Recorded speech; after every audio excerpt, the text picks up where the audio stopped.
So I'm very happy that we are going to listen to Professor Amitava, who will share with us his studies he did about marketing in emerging economies. Professor? Well, good morning. Thank you, Henk, for that introduction, and thank you to UBS for inviting me here today. I'm going to talk about some work that I did with two other professors, Rajiv Batra at the University of Michigan and Ayşe Golosomer at Koç University in Turkey. And really the work came out of a conversation, came out of a conversation that Rajiv and I had about 5 years ago, where we were at a conference and talking about the fact that, you know, the international business literature talks about the fact that companies from Asia can aspire, or the emerging markets more broadly, can aspire to become a Foxconn, okay? Make products for large players like Apple, and alternatively, they can sell cheap stuff under their own name around the world. But we were kind of seeing a trend in terms of the reality. So let me just jump to that. So if you look at Natura, which is a Brazilian cosmetics player, it had rapidly expanded over, you know, the new millennium, if you will, jumping from about R1 billion to 4 billion real in the course of 8 years. And they had expanded throughout Latin America, and in 2010 they entered France, the home of L'Oréal, the world's biggest cosmetics player. Or you take MTC from Russia, which is a mobile phone operator, and again you see the same kind of dramatic growth. They've expanded out of Russia into the former Soviet republics and now down into South Asia, with a significant presence that they've built up in the South Asian markets. You take India's Mahindra & Mahindra, again you see a similar pattern from India into Africa and then into the underbelly of Europe, having entered into Italy, Spain, Portugal, Bulgaria, etc., and now they're considering entering into the US market. Okay? And then we can go to Haier, which is today the world's largest white goods producer. And you see the numbers here. It was $5 billion roughly in 2010. I was just looking at the numbers as I was waiting for getting to present to you. And last year, they had revenues of $30 billion. Okay, so very, very dramatic. And these are just a sample of companies. We could turn to Lenovo, we could turn to Mindray. If I think about the Chinese marketplace, Tencent, Alibaba, and we could go on and on and on, and you see this dramatic growth. And this is not something that should have happened. Okay, they're building their own brands. Okay, and you have properties like WeChat today, which are not just being used in the Chinese market, but are being used worldwide. Okay, so how is it? So the question that we were interested in is, this is what the academics are saying, that this shouldn't happen, but it is happening, and what's the gap, and can we start thinking about what is it that these companies are doing and what can we learn from them, so that on the one hand, all the other companies that are waiting in the wings, in the, not just in Asia, but in the developing world at large, can learn from them. And on the other hand, you could ask the question, does this, do the established multinationals need to think about different ways of doing business, because this could potentially be a threat? So you'll see a lot of these brands that are there, which today are kind of making waves. So let me move on. And what I'm going to talk about are, I think, 5 things that have been fundamental to the shift. So let me begin with the winning mindset. I think this has been very, very profound, and this is something that's happened in the last 10, 15 years. So if I think of India, which is the market that I personally know best, 1991, the Indian government was bankrupt. Okay? It shipped gold to the Bank of England to be able to get hard currency to pay its international debt obligations, and kicking and screaming, it was dragged into the global economy. Okay? At that time, I talked to many Indian businesses, such as the Tata Group or the Mahindras or the Birlas and so on and so forth, and the refrain was the same, which is, we are going to die. Okay, the multinationals are going to enter the Indian market, and whether it's in hotels or automotives or foods, it doesn't matter, we are going to disappear. And indeed, some of them did disappear. But by the time you get to the year 2000, these companies start looking at themselves and saying, we're still around. It's been roughly a decade, lots of competition has entered, and we're not doing so badly, actually. And then I think for Indian industry, in terms of a global perspective, the defining moment was March 2000, when Tata Tea acquired Tetley. Okay, and this was like a dramatic move because it was a very small company, relatively speaking, with 2% global market share that made most of its money by actually growing tea and selling tea at the auctions at Calcutta. Suddenly bought the world's number 2 tea brand with a 7% global market share. And this kind of had this awakening effect, I think, in Indian industry. And after that, you see a slew of outward moves by Indian companies to make branded, acquisitions and organic growth as well. If you look at China, the story's a little different. It became the manufacturing hub of the world. And when you become the manufacturing hub of the world, you learn a lot of things. Number one, you learn how to manufacture to global standards. So if you're a supplier to Apple or Motorola or whoever, these companies want to make sure that you are manufacturing at the level that their brand would like to be seen as having. Number two, you learn about global supply chains, because now you are trying to make something and deliver it all over the world to the branded buyer. Number three, you actually learn about consumer tastes, because if you're making the iPhone 5, then you actually get a sense of what is it that sells. So you're making something and you see that that's going like hot potatoes out of the shops. Well, de facto, you're learning about what the consumers out there want. And suddenly you start realizing that, gee, maybe I can do it. And so HTC, for example, out of Taiwan, till 2004 was a supplier to Motorola of handsets, and then it launched the HTC brand in 2004.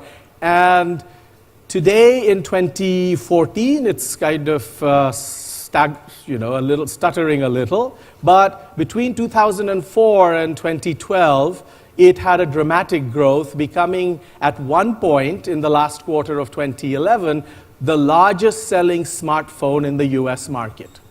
Okay? And this is driven by this belief that was created, and this belief has several components. On the one hand, there is this belief that I can do it, and in fact, in the China market, it's verbalized as this is our turn. Okay, I mean, if you visited China and you talk to the executives there, you hear this refrain, this is our turn. And President Xi's China dream is really sort of an official magnification, if you will, of this personal sense that companies had that this is our turn. The result of believing that this is our turn is that people work incredibly hard. So when I was talking to the companies in China, I would get meetings on Sundays. So I'd say, you sure you want me to come on Sunday? It's a Sunday after all. And, there is no Sunday, there is no Saturday, every day is Monday. And And there is no 9 to 5 either. I was told a story by somebody at TCL saying that, well, my boss called me up at 2 a.m. and said, can we have a conversation? Or the chairman of TCL, when they acquired Thomson, flew to France and was aghast that he couldn't actually get the ExCom to meet over the weekend. So he flew there without making an appointment, assuming that everybody would be there.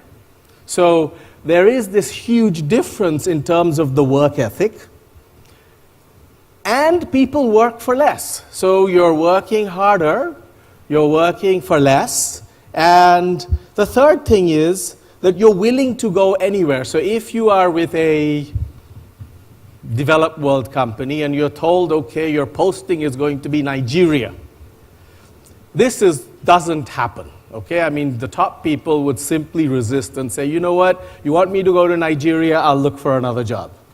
But in China or in India, they will go to Nigeria. They see it as part of leveraging this opportunity that has come at last, that this is our turn, and you don't want to let it go. So you're getting top talent that's going out everywhere, and they're making a big difference. So the winning mindset, I think, plays a very, very important role in making this happen. The second thing, and in the previous panel discussion, as well as in the opening speeches, we touched upon innovation, and I think innovation has become a very important thing that these companies have embraced. And this innovation, so what these companies have done is essentially brought frugal manufacturing to innovation to have frugal innovation today. And you see this in both product and in process. So let me give you two examples, one from product and one from process. So Mahindra & Mahindra, the Indian automotive player, has been very successful in expanding its market presence. In 2010, its revenues were about $5 billion. In 2012, those had risen to $12 billion. So quite a dramatic increase. Mahindra will tell you that they compete through innovation because they can put more engineers behind an R&D project. It's not just Mahindra who will say it. If you go to HTC or you go to Haier or you go to Mindray or you go to TCL, it's exactly the same story. Labor costs are lower. We can put more engineers behind the job, and we can get it done fast because of that. But they don't get it done fast just because they have cheaper labor. They get it done fast because they think differently. So, for example, Mindray, which competes with GE, Siemens, Philips, Toshiba, and others, doesn't use chips to do every function in their medical diagnostic equipment. So if you're a GE, you want to put out a new ultrasound or an MRI or whatever, you get dedicated chips to deal with the various functionalities. Mindray will say we'll do it using software, because with software you have an upfront cost to develop it, but once you've developed it, your variable cost is zero.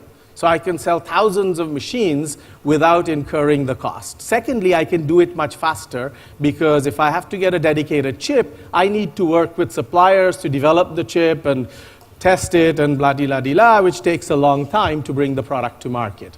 And so I make the product differently, and that allows me to drop my prices quite dramatically. And Candy Anand was mentioning how much faster beer was coming to market, and you see this in other industries. So Scorpio, which is a very successful brand that Mahindra launched about a decade ago, was developed in 18 months, whereas in Detroit it would have taken 3 years.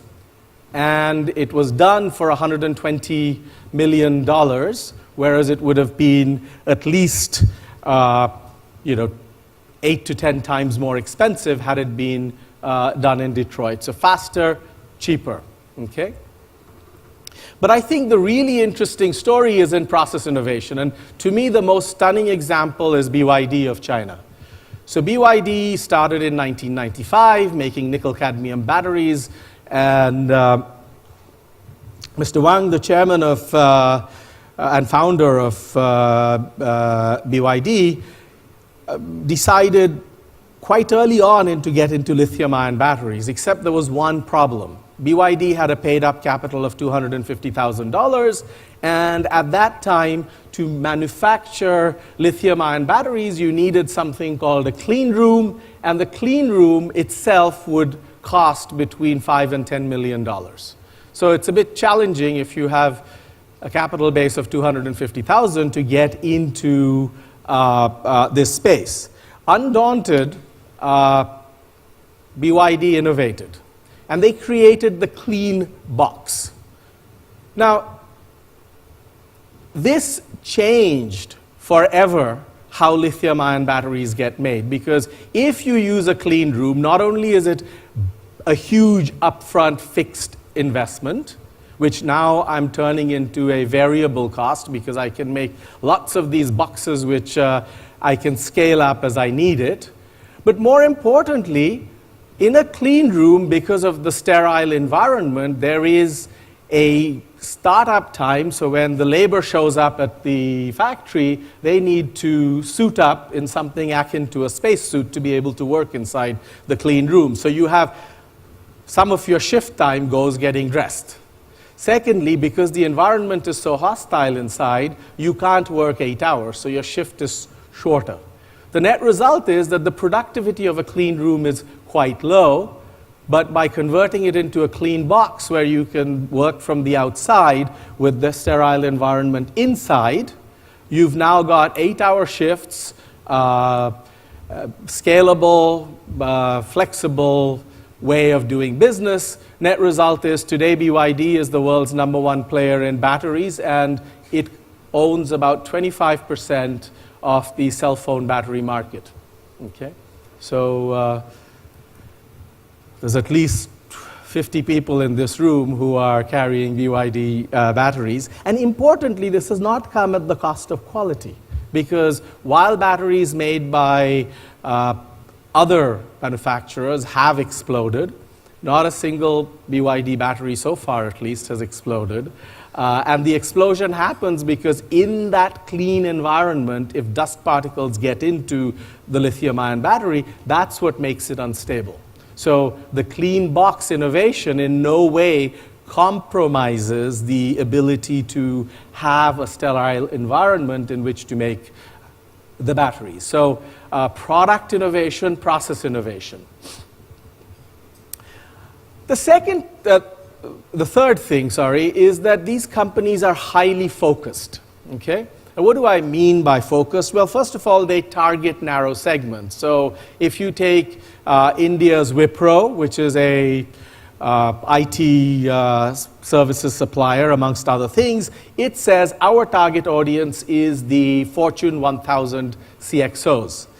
If you take Mindray, they will tell you that their target audience is smaller hospitals and clinics in 3rd and 4th tier cities. So they're not in Beijing targeting the main hospitals in Beijing.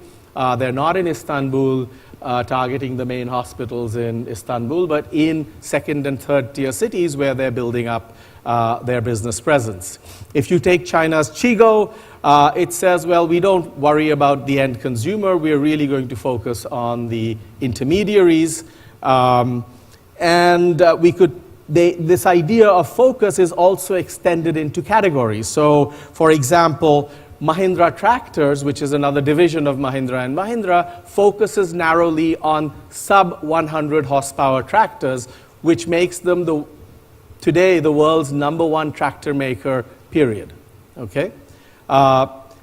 Chigo focuses on air conditioners, and Natura will say that we only make cosmetics that use ingredients sourced from the flora of the Amazon, where we extract the active ingredients from things traditionally used by the indigenous people of the Amazon. Okay? So very narrow categories and technologies. And you could say the same with brands. So, for example, Grupo Modelo of Mexico makes a lot of beers. But if you look at that slide, you'll see one beer that you can recognize.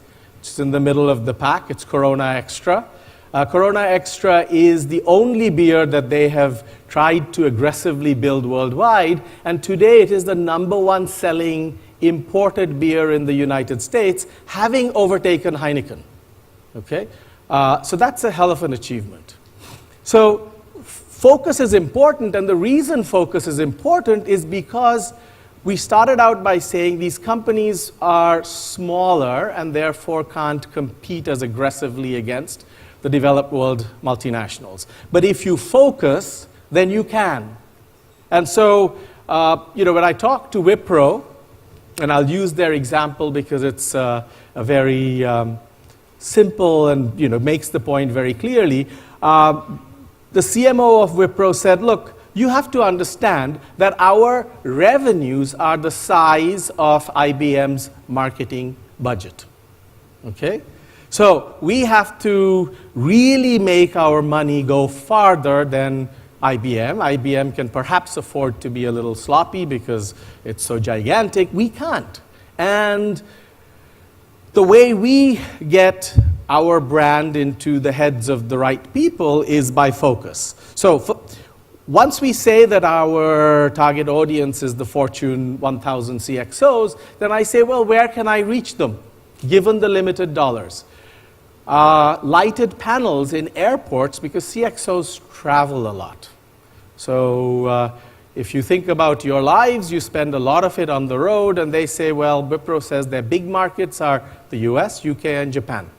So if I target the London area airports, if I target the key airports in the US, and if I target Tokyo, and interestingly the Tokyo subway, then I can reach out to CXOs. Where else do CXOs go? They go to the World Economic Forum. The World Economic Forum has a few buses that are used to ferry people from the hotels to the venue of the conference.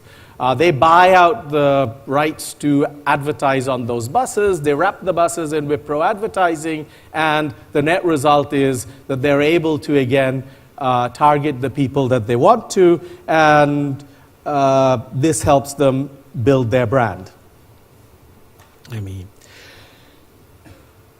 The fourth point is that I think these companies are perhaps more customer-centric than the competitors whom they deal with from the developed world. So take Marico, Indian personal care products player, started out in 1985, so it's about 30 years old.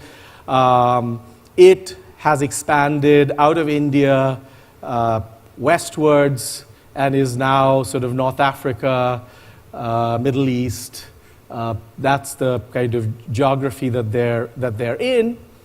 When they went out into the Middle East, they said, well, you know what? Water in the Middle East is highly chlorinated, more chlorinated than elsewhere in the world. The net result is that when you shower, it's harmful for your hair. So they came out with a hair cream, the one on the left, which targets this niche, saying that, well, use this product, it'll help protect your hair against the highly chlorinated water that you are exposed to. In the same market, they say, well, most consumers here are Muslim, and there's a taboo on alcohol, but yet many hair care products contain alcohol. So they have a line of hair care products that are alcohol-free, so that this does not sort of conflict with social values there, and the result has been that they've done it well. Mahindra's is another good example. So cars are made by building the platform first. So you build the platform, and then you say, what's the shell going to look like on the outside? Okay? Mahindra says, well, it's the shell that people experience. So, how difficult is it to get into the car or out of the car? Does the air conditioning kind of distribute the air in a way that's comfortable? Are the various instruments in the right place? That's the consumer experience. So they actually start building their car by looking at these elements. They create the interior and the shell first, and then they work into the platform, because the platform is not something that the consumer experiences quite as dramatically as it does the exterior and the interior of the vehicle. Again, this has led them to be extraordinarily successful. The final thing is that these companies look for ways to be able to multiply their effects, and they do this through creating buzz and through sort of being very integrated. So if you take again Mahindra as an example, in 2008 on D-Day in South Africa, they launched the ad that you can see on the screen. It was a wrap around the main local newspaper, and inside was the ad so the left-hand panel is the wrap, the right-hand panel is the full-page ad inside, and naturally, Chrysler sued them. Okay? What Chrysler didn't know and didn't do its homework about was that Mahindra was started back in the 1940s assembling the Willys Jeep, which is factually one of the vehicles that was used in the Second World War. So they were saying nothing that was incorrect, and this created a lot of PR in the African marketplace and helped Mahindra get much higher visibility than they could have otherwise. This is important because I think too many companies today do plain vanilla marketing and are always kind of concerned about being a little offensive. I think being offensive is good as long as you don't offend your core customer group. Okay, so if you know who your target consumer is, and this is a big challenge for many companies because they're not entirely sure who they're selling to, but if you do know them, then you can actually be somebody who stands for something. The CEO of Ben & Jerry's made the comment that, we don't need everybody to buy us, we just want some people to love us passionately. And I think if you want to love somebody, have somebody love you passionately, then what you have to do is to be able to speak to them, which often means alienating people who are not in your target audience. And I think few companies do this well, and the emerging market firms seem to be more willing to take these risks, which are important. Then you leverage your reach through opinion leaders. So again, let me go to Wipro. They do a newsletter with the Wharton School, which is called the CIO series, talking about the latest developments in IT and management of IT infrastructure. Instant credibility because Wharton is a well-known business school, and the fact that it's a joint venture with them is a great advantage.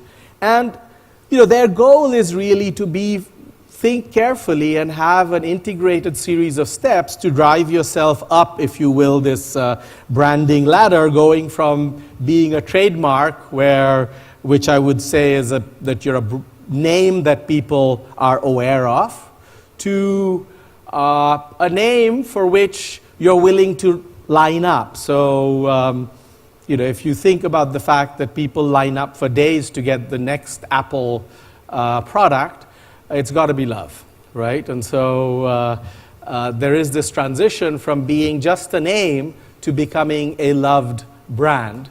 And I think to do that, you have to be thoughtful and integrated in your activities. So if I, again, use the Wipro example, they build awareness through a variety of activities.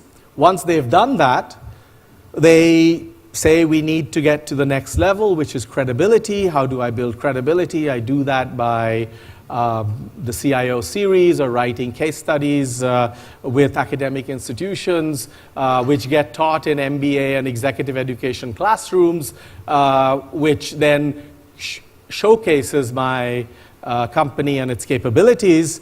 And then, now that I want to be able to get you to really think about me, when you show up at a Bangalore airport, there's a 1-hour ride from the airport to the city.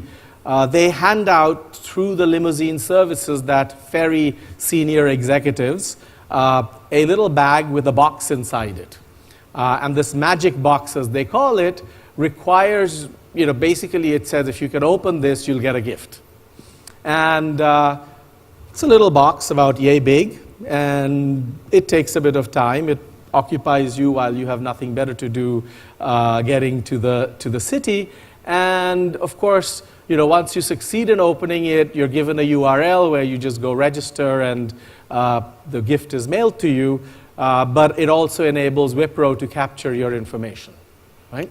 And this then becomes a lead. And then, of course, they have fabulous, what they call campuses. So if you go, this doesn't look like India, does it? So if you go to Wipro or TCS or Infosys or any of these players, or in fact, most of the leading manufacturers in India, you walk through their facility gate, and it's like you left India and in one step, kind of beam me up, Scotty, you entered another world. Okay? And the reason they do that is because, would you hand over a mission-critical business to a company that you don't think is world-class? And so by bringing you onto their facilities and showing what an incredible organization you are, they're able to close the deal. And so today, if you talk to Infosys or to Wipro or to TCS, they will tell you that they can charge the same price as IBM and win contracts. Okay? They're no longer playing the game of saying we're 20% cheaper. So that's the change that they've been able to have. So these are the sort of things that I think you can take away from what these companies have done, which I think are very useful if you're thinking, well, I'm a challenger company that wishes to get where some of these companies have gone before. But I think that this actually poses a very important question for multinationals. The traditional multinationals. And so Jeffrey Immelt, the CEO and chairman of GE, in a Harvard Business Review article a few years ago, noted that GE knows how to compete with its existing competitors. And therefore, they will never get destroyed by them. But these new companies that are emerging, they're playing a completely different game. I will give you one closing example to highlight that and open it up for questions. So I was talking to the head of Turkey for Mindray. And he said, we bid on contracts where we don't even have the product. But between the time that the bid goes in and the time that we have to have proof of concept, we're so fast, we can design the product. Now, that's a way of competing that the GEs and the Siemens and the Toshibas have never experienced before. They don't know what price to quote because are they going to bid? Are they not going to bid? They don't even have the product. This is a different game. And if GE or Toshiba or Siemens wants to be around in that space in 50 years' time, it has to say, how do I compete with Mindray in that space? Okay? And Mindray isn't the only player. So thank you very much.